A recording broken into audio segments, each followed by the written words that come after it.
জেলা শাসকের উপস্থিতিতে ব্যারাকপুর প্রশাসনিক ভবনে নবনির্বাচিত বিধায়কদের নিয়ে আয়োজিত প্রথম প্রশাসনিক বৈঠক।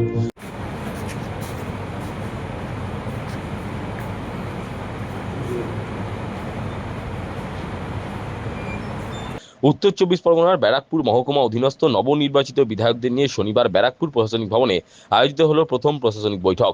উক্ত গুরুত্বপূর্ণ প্রশাসনিক বৈঠকে এদিন হাজির ছিলেন উত্তর চব্বিশ পরগনা জেলার জেলাশাসক শিল্পী গৌরী সারিয়া, এছাড়াও ব্যারাকপুরের মহকুমা শাসক যাদব সূর্যভান আচ্ছেলাল, ব্যারাকপুরের police commissioner Amit Kumar Singh, DC central Indrapradhan Jha সহ প্রশাসনিক কর্তারা বৈঠকে হাজির ছিলেন।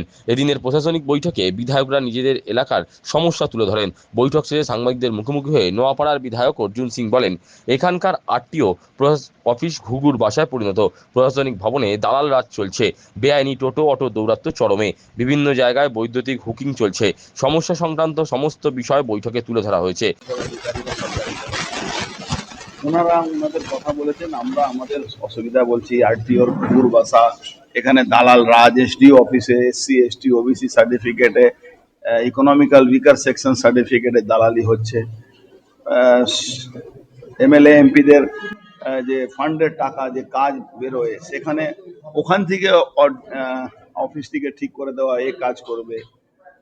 টোটো অটো যে দূরত্ব, যে ইললিগাল ভাবে টোটো অটো চলছে, মানুষের হয়রানি হচ্ছে, একটা ইললিগাল ভাবে পয়সা তোলার বুকিং লাইন, সবটাই ব্যাপারটা নিয়ে আমরা বলেছি।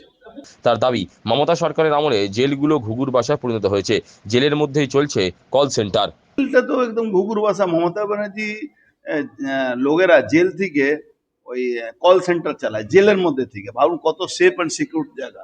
জেল থেকে কল সেন্টার চলছে, কোটি কোটি টাকা রোজগার। এই মুহূর্তে মুখ্যমন্ত্রী নিজের আওতায় রয়েছে, জেল নিয়ে তো ওই জন্য তো দেখছেন প্রেসিডেন্সি জেলে কি অবস্থা হয়েছে।